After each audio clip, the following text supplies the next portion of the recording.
Hi guys, your most welcome to your channel. This is Ashif Ali. बच्चों, आज की class में हम करेंगे अपना एडमिशन चैप्टर का क्वेश्चन नंबर 43। तो क्वेश्चन काफी इंटरेस्टिंग होते जा रहे हैं। जैसे जैसे हम क्वेश्चन और आगे करते जा रहे हैं उतने ही क्वेश्चन इंटरेस्टिंग होते जा रहे हैं। तो आज के क्वेश्चन को शुरू करने से पहले मैं आपको इसका एक छोटा सा कॉन्सेप्ट बताने वाला हूं, उसको बस आपको अपने दिमाग में रखना है। देखो बच्चों, यहां पर बात आ गई है रिवैल्यूएशन से रिलेटेड। तो जब भी आपकी कोई भी फर्म की एसेट बढ़ेगी, उसकी वैल्यू इंक्रीज होगी, तो उस सिचुएशन में आपको क्या होगा? फायदा। भाई किसी भी एसेट की वैल्यू बढ़ रही है तो ऑब्वियसली फायदा होना है। तो जब हमें फायदा हो रहा है तो उस कंडीशन के अंदर हमारी जो जर्नल एंट्री होगी वहां पर हम रिवैल्यूएशन को क्रेडिट करा करेंगे। ठीक है, पहला पॉइंट। दूसरा पॉइंट ये कहता है, इन केस अगर आपको किसी भी एसेट की वैल्यू घट रही है यानी कि कम हो रही है, तो उस सिचुएशन में आपको क्या हो रहा है? लॉस हो रहा है। और लॉस की सिचुएशन में आप रिवैल्यूएशन को डेबिट करा करोगे। तो रिवैल्यूएशन को आप क्या करोगे? डेबिट। चलिए सर, ये बात तो हमें समझ आ गई कि अगर फायदा होगा तो रिवैल्यूएशन क्रेडिट होगा और नुकसान होगा तो रिवैल्यूएशन डेबिट होगा। तो अब ये और मतलब समझने वाली बात है यहां पर। अगर रिवैल्यूएशन क्रेडिट हो रहा है तो उस कंडीशन में डेबिट क्या होगा? तो डेबिट वो होगा जिसकी वजह से आपको फायदा हुआ, यानी कि वो एसेट डेबिट करी जाएगी जिसकी वजह से आपको फायदा हो रहा है। सिंपल। और अगर आपको नुकसान हो रहा है तो हमने क्या करा है? रिवैल्यूएशन को डेबिट। तो क्रेडिट क्या होगा? क्रेडिट वो होगा जिसकी वजह से आपको नुकसान हुआ, वो एसेट जिसकी वजह से आपको नुकसान हो रहा है उस एसेट का नाम आ जाएगा।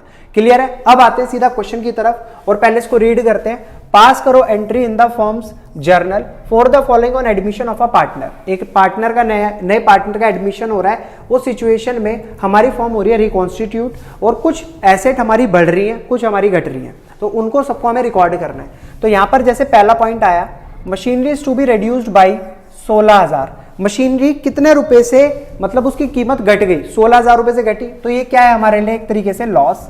ये कौन सी सिचुएशन हो गई? लॉस। और इस सिचुएशन में हमें क्या करना होगा? रिवैल्यूएशन को डेबिट। क्या करना होगा? रिवैल्यूएशन को डेबिट। सेकंड आता है, बिल्डिंग भी एप्रिशिएटेड बाय 40,000। बिल्डिंग की कीमत में 40,000 रुपए से हमें फायदा देखने के लिए मिला, तो इस कंडीशन में रिवैल्यूएशन क्या होगा? क्रेडिट। और डेबिट क्या होगी? हमारी बिल्डिंग। तो चलिए इसको रिकॉर्ड करते हैं, इस ट्रांजैक्शंस को। तो पहली जर्नल एंट्री क्या है? मशीनरी रिड्यूस हो रही है 16,000 रुपए से, तो हमें क्या करना होगा? मशीनरी रिवैल्यूएशन अकाउंट को debit. Revaluation account debit to machinery account. और इसमें नरेशन क्या आएगी? Being value of machinery decrease. Machinery की वैल्यू घट गई। कितने रुपए से घटी है? 16,000। तो 16,000 यहां और 16,000 आ जाएंगे यहां पर। इसी के अंदर सेकंड हमारी जर्नल एंट्री बनती है बिल्डिंग की। तो हमें क्या करना होगा? बिल्डिंग में क्या हो रहा है? फायदा। तो जब फायदा होता है तो हमारा रिवैल्यूएशन क्या होता है? क्रेडिट। और वो एसेट डेबिट जिसकी वजह से फायदा हो रहा है। तो building account debit to revaluation account. कितने रुपए से? 40,000। ठीक है, ऊपर भी 40 और यहां भी 40। नरेशन क्या होगी इसकी? Being value of building increased. यहां पर हमारी जो बिल्डिंग की वैल्यू है वो क्या हुई है? इंक्रीज हुई है। बच्चों, दो जर्नल एंट्री में मैंने आपको इंक्रीज के बारे में बताया और डिक्रीज के बारे में बताया। अब जो नेक्स्ट हम जर्नल एंट्री करेंगे उसमें नरेशन आपको खुद करनी होगी। ठीक है, तो थर्ड जर्नल एंट्री आती है, provision be created for doubtful डेप्ट 5% of debtor among two account amounting to 80,000 रुपए। इन्होंने कहा टोटल डेटर हमारे 80,000 के, यानी कि हमें जिससे पैसे लेने हैं। अब डेटर हमारी एक तरीके की एसेट होती है, उसके ऊपर आपको क्रिएट करना है पीडीडी, यानी कि प्रोविजन फॉर डाउटफुल डेप्ट। अब जब पीडीडी हम क्रिएट करते हैं तो इसका मतलब हमारा नुकसान हो रहा है कहीं ना कहीं। हमें डाउट है कि हमारे इतने रुपए तक के, जितने रुपए का हम पीडीडी क्रिएट कर रहे हैं उतने रुपए तक के हमारे जो डेटर हैं वहां से हमें पैसे नहीं मिलने वाले। तो अब यहां पर जो डेटर है वो कितने के? 80,000 के डेटर है। उसका कितने परसेंट का पीडीडी बनाना है? 5% का। तो 80,000 का जब हम 5% कैलकुलेट करेंगे तो कितना आ जाएगा, 8 पंजे 40 और 2 0 एज इट इज। क्लियर है बच्चों? तो अब इसकी जर्नल एंट्री करते हैं। ये क्या हो रहा है हमारा, एक तरीके से नुकसान हो रहा है, और नुकसान की सिचुएशन में हमें क्या करना होता है, रिवैल्यूएशन को डेबिट। तो हम यहां पर लिखेंगे revaluation account debit, revaluation account debit to provision for doubtful डेब्ट। कितने रुपए, 4,000। तो 4,000 यहाँ और 4,000 यहाँ। नेक्स्ट एंट्री आएगी हमारी, फोर्थ एंट्री। अभी यहां पर क्या कर रहे हैं, provision for warranty claim be increased by 12,000 रुपए। ये भी एक तरीके का प्रोविजन जो वारंटी क्लेम है, यहां पर भी हमें कहीं ना कहीं नुकसान हो रहा है। तो इस सिचुएशन में आपको क्या करना होगा, रिवैल्यूएशन को डेबिट करना होगा। तो आप लिखोगे यहां पर रिवैल्यूएशन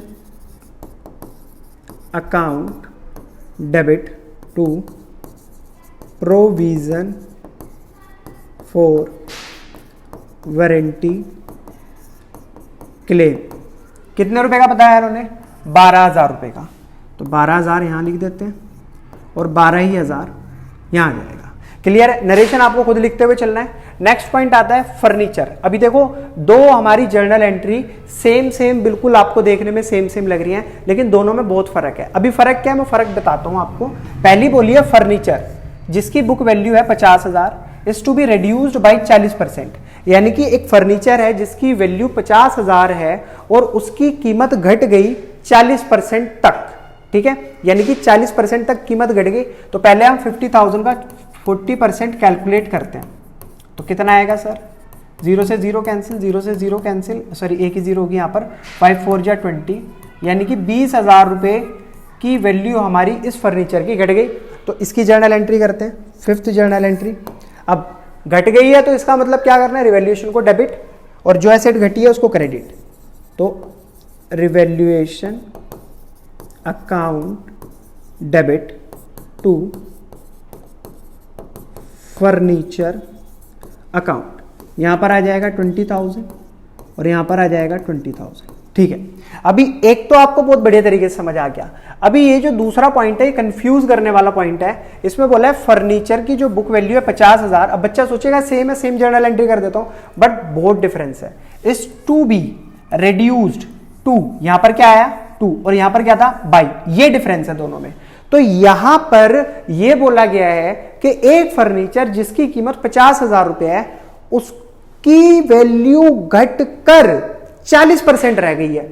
यानी कि 2 और बाई में कितना फर्क है, बाई में क्या था 40% तक घट गई। मतलब 40% हमने सीधा कैलकुलेट करा और कैलकुलेट करके लिख दिया कि हाँ 20,000 हमारा इसमें नुकसान हो गया। बट दूसरी जो सिचुएशन है, इसमें 40% तक बची है अब, यानी कि घटी कितनी 60%। टोटल कितना होता है 100%। 100% में अगर बस 40% बची है तो घटी कितनी है 60%। तो आपको यहां पर क्या कैलकुलेट करना है, 50,000 का 60%। इस बात का ध्यान रखना है, आपको गलती नहीं करनी है। तो कितना अमाउंट आया 30,000। बस जर्नल एंट्री कर दो। Sixth journal entry same, revaluation account debit to furniture account. कितना अमाउंट 30,000 या 30,000 या सिंपल, और नरेशन वही चलती आएंगी। बीइंग मशीन क्या है furniture, being furniture value decreased bye इतना %। जो भी आप नरेशन में अपना लिख दो, जितना भी आपको सिंपल से सिंपल लैंग्वेज में आता है बनाना उतना आप लिख दो, छोड़ना नहीं है। अगर आपने छोड़ दिया तो नंबर कट जाएंगे, लेकिन अगर आप लिखोगे जैसा मर्जी लिखोगे, टूटा फूटा लिखोगे, आपको नंबर मिल जाएंगे, पूरे नंबर मिल जाएंगे। तो बच्चों ये तो था हमारा क्वेश्चन नंबर 43। आई होप आपको बहुत बढ़िया तरीके से समझ आया होगा। अगर कोई डाउट है तो कमेंट सेक्शन में मेंशन करके आप मेरे को बता सकते हो। तो फिर मिलेंगे बच्चों आपसे अगली वीडियो में अगले नए क्वेश्चन के साथ। तब तक के लिए धन्यवाद।